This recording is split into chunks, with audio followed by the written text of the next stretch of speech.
بسم اللہ الرحمن الرحیم۔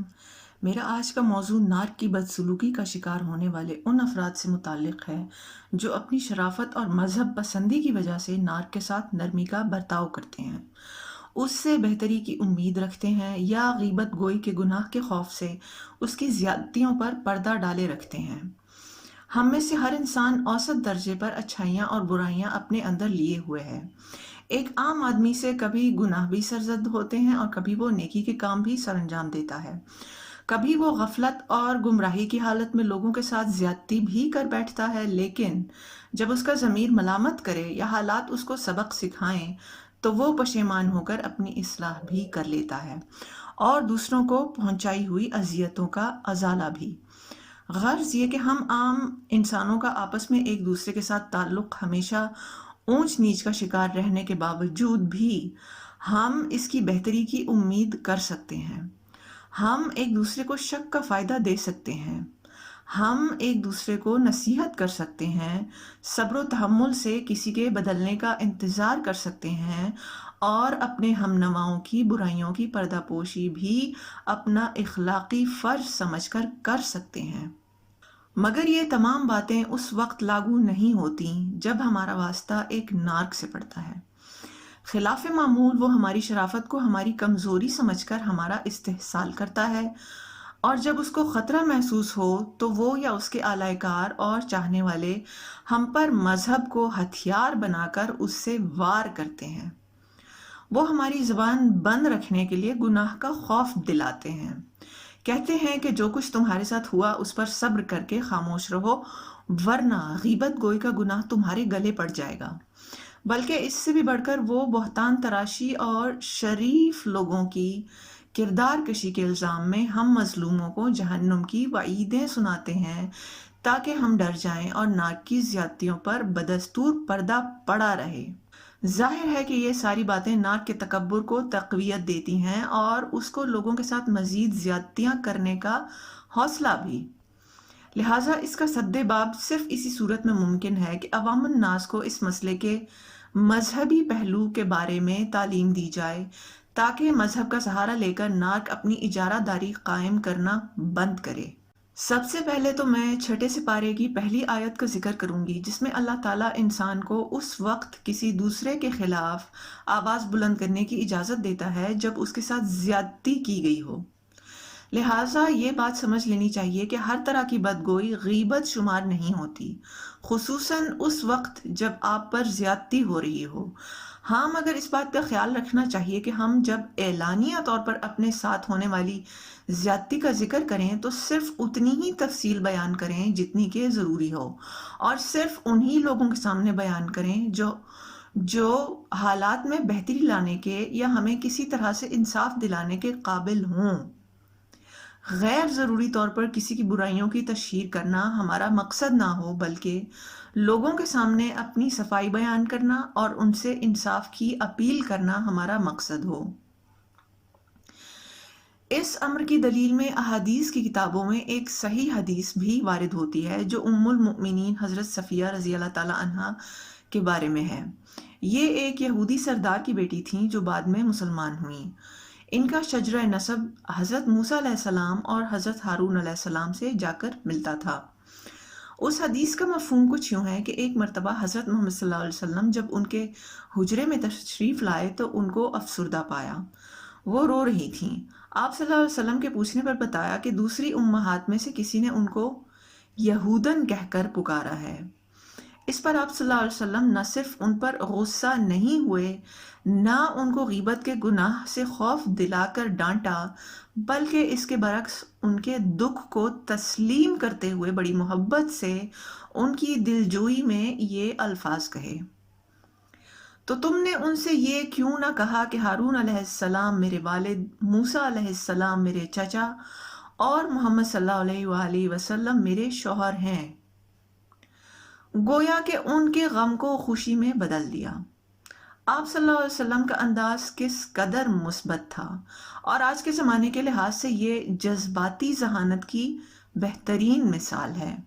افسوس کی بات ہے کہ آج مذہب کے نام پر ہی فریاد کرنے والی آوازوں کو دبانے کی کوشش کی جاتی ہے، جس کا نتیجہ یہ نکلتا ہے کہ مظلوم سے مظلوم تر ہوتا چلا جاتا ہے اور اس پر زیادتی کرنے والے شیر ہوتے چلے جاتے ہیں۔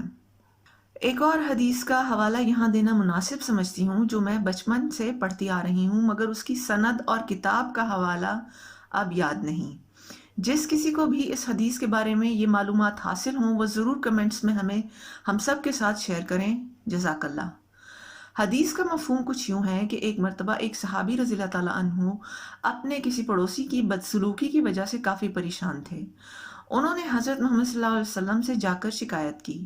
یہ پڑوسی کسی بھی انداز میں سمجھائے جانے پر اپنی حرکتیں درست نہ کرتا تھا، لہٰذا نبی صلی اللہ علیہ وسلم نے اپنے صحابی رضی اللہ تعالیٰ عنہ کو مشورہ دیا کہ جاؤ اور جا کر اپنے گھر کا سارا سامان باہر نکال کر گلی میں ڈھیر کر دو۔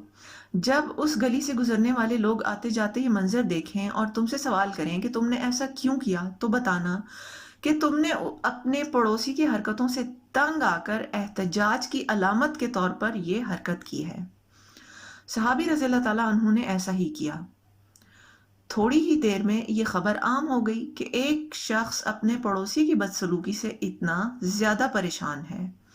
جب اس پڑوسی تک یہ بات پہنچی تو اس نے اپنی عزت بچانے کے لیے ان صحابی رضی اللہ تعالیٰ عنہ سے معافی مانگ لی اور ہاتھ جوڑ کر درخواست کی کہ اپنا سامان واپس لے جائیں تاکہ اس کی مزید رسوائی نہ ہو۔ اب اس حدیث سے ہمیں کیا پتہ چلتا ہے؟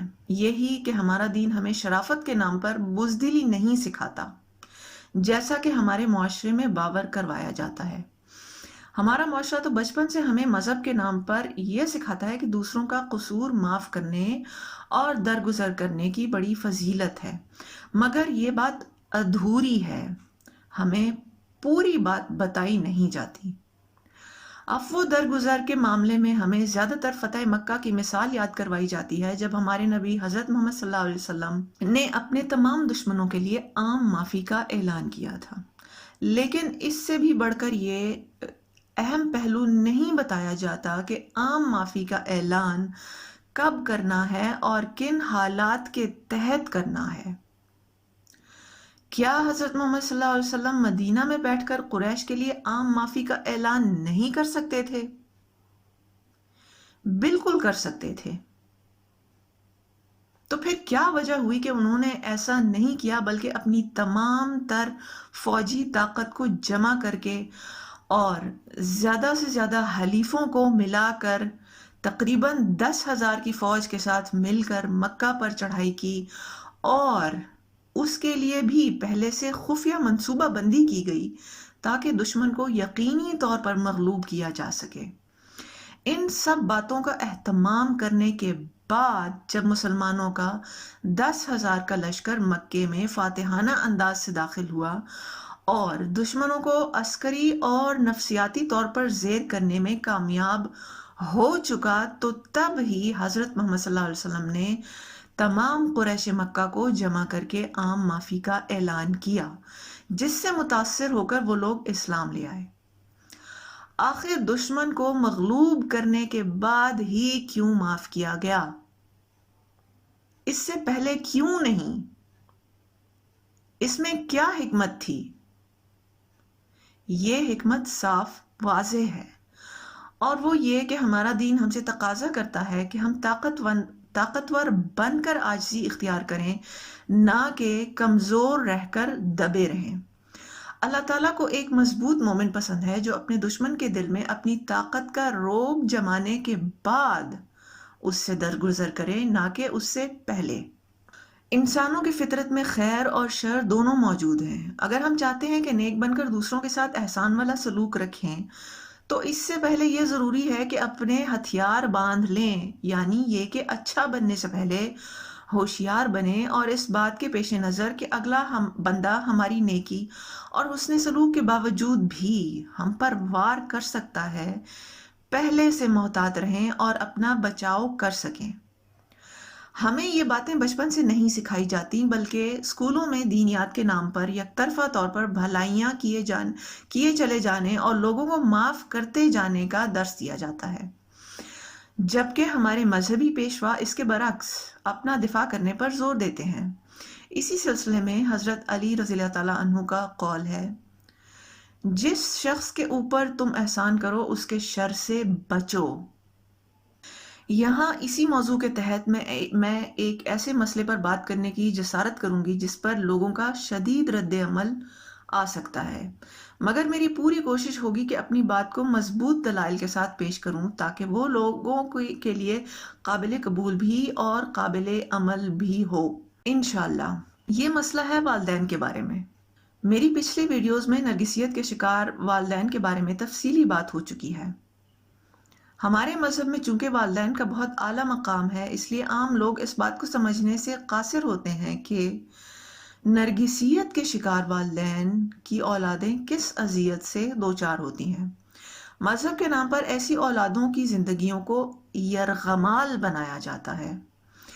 ایسے والدین اگرچہ بظاہر عام انسانوں کی طرح ہی نظر آتے ہیں، مگر حقیقت میں اتنے ظالم ہوتے ہیں کہ اپنی اولادوں کو ان کے بچپن سے ہی ذہنی اور جسمانی اذیتیں دے دے کر نفسیاتی طور پر مفلوج کر دیتے ہیں، اور اس پر ستم یہ کہ معاشرہ مذہب کے نام پر ایسے بچوں کو والدین کا فرمانبردار بننے کی ترغیب دلاتا ہے اور نافرمانی کی صورت میں جہنم کی وعیدیں بھی سناتا ہے۔ وہ آیت جس کا حوالہ بار بار دیا جاتا ہے وہ یہ ہے کہ بسم اللہ الرحمن الرحیم رب ارحمہما کما ربیانی صغیرا، جس کا ترجمہ کچھ یوں کیا جاتا ہے کہ اے میرے رب رحم فرما ان دونوں والدین پر جیسا کہ انہوں نے مجھے بچپن میں پالا۔ یقیناً والدین کی عظمت سے کوئی انکار نہیں کر سکتا اور نہ اخلاقی طور پر ہمیں ان سے حسن سلوک سے کوئی انکار ہے، مگر یہ بھی جائز نہیں کہ اگر نرگسیت کے شکار والدین کسی بھی سبب سے بچوں پر ظلم کرنے کے مرتکب ہوئے ہوں تو ان کی اولادوں کو ایسی آیات سنا سنا کر ان کے درد کو تسلیم نہ کیا جائے اور الٹا انہیں احساس جرم میں مبتلا کر کے والدین کے ہاتھوں مزید جبر و ستم کا شکار بننے کے لیے تیار کیا جائے۔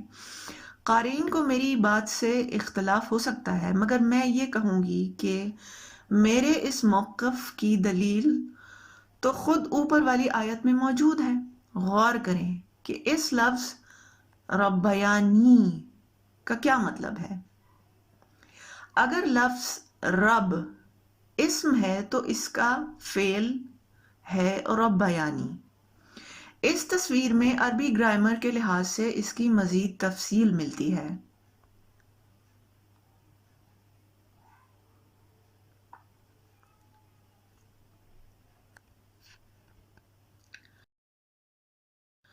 عربی زبان میں رب کے لغوی معنی اس ذات کے بیان کیے جاتے ہیں جو ذرے کو کمال تک پہنچا دے۔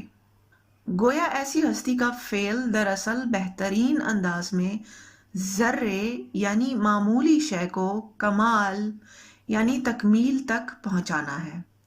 صحیح معنوں میں تو وہ ہستی صرف اور صرف ایک ہی ہے اور وہ اللہ تعالیٰ کی ذات ہی ہے، مگر اس دنیا میں انسان کو پیدا کرنے کے بعد اللہ نے اس کے والدین کو یہ ذمہ داری دی ہے کہ اس کی ایسی تربیت کریں کہ وہ ذہنی، جذباتی اور جسمانی نشو و نما کے درجہ کمال کو پہنچ جائے۔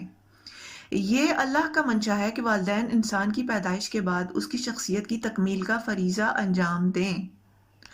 اب اس عمل کے دوران ماں باپ سے غلطیاں بھی ہو سکتی ہیں، ان غلطیوں کی تلافی بھی ہو سکتی ہے اور ان کو معاف بھی کیا جا سکتا ہے، لیکن جب بات ظلم کی ہو تو پھر اس پر مظلوم بچوں کو یہ آیت یاد کروا کے والدین کے حقوق جتلانا سراسر زیادتی ہے۔ یہ کہاں کا انصاف ہے کہ ایک ماں یا باپ جو اپنے کسی ایک بچے کے ساتھ امتیازی سلوک کرتے ہوئے اس پر حد درجہ جسمانی تشدد کریں، اس سے چھوٹی عمر میں بڑی بڑی مشقتیں کروائیں، اس کو برا بھلا کہیں، اس کی عزت نفس کو پامال کریں اور اس کو یہ باور کروائیں کہ جیسے اس معصوم کا وجود اس زمین پر ایک بوجھ ہے۔ ایسے ماں باپ کے بارے میں بچوں کو مذہب کے نام پر والدین کے سامنے اف تک کہنے کی اجازت نہ دی جائے، یہ سراسر ظلم ہے۔ اللہ نے والدین کو جو درجہ دیا ہے وہ محض بچے کو دنیا میں لے آنے کی وجہ سے لوگوں کو نہیں مل جاتا، بلکہ اس کو کمانا پڑتا ہے، اور اس کا معیار اللہ نے ہمیں پہلے ہی بتا دیا کہ والدین کا فرض ہے کہ وہ اس دنیا میں ایک معصوم بچے کو ناتواں حالت میں لانے کے بعد اس کی ذہنی، روحانی، جذباتی اور جسمانی نشو و نما کی تکمیل کا اہتمام کریں۔ اگر یہ فریضہ وہ اپنی استطاعت کے مطابق بحسن و خوبی سر انجام دیں گے تو اللہ ان کی چھوٹی موٹی غلطیوں کو معاف کر کے ان کو اونچا مقام عطا کرے گا۔ لیکن اگر وہ ایک بچے کو صرف اس دنیا میں لا کر احسان جتائیں گے تو اللہ کے ہاں ان کی کوئی وقت نہیں، اور نہ معاشرے کو اس بات کا حق ہے کہ ان کی اولاد کو مذہب کا واسطہ دے کر احساس جرم دلائیں اور ان کو مزید ظلم سہنے کے لیے اکسائیں۔ امید کرتی ہوں کہ میں اپنا نظریہ صحیح انداز میں مضبوط دلائل کے ساتھ پیش کر پائی ہوں گی۔ میرا مقصد رشتوں میں بگاڑ پیدا کرنا نہیں ہے، صرف اتنا کہنا چاہتی ہوں کہ اگر رشتوں کی قیمتوں کو تولنا ہی ہے تو انصاف کے میزان کے ساتھ تولیں، اور وہ بھی مذہب کی خفیہ حکمت کو تلاش کر کے۔ اس کے لیے ہمیں مذہب کی روایتی تعبیروں کی سطح سے اوپر اٹھ کر سوچنا ہوگا اور اللہ کے کلام کو گہرائی میں سمجھنا ہوگا۔ انشاءاللہ۔ آپ کی توجہ کا شکریہ۔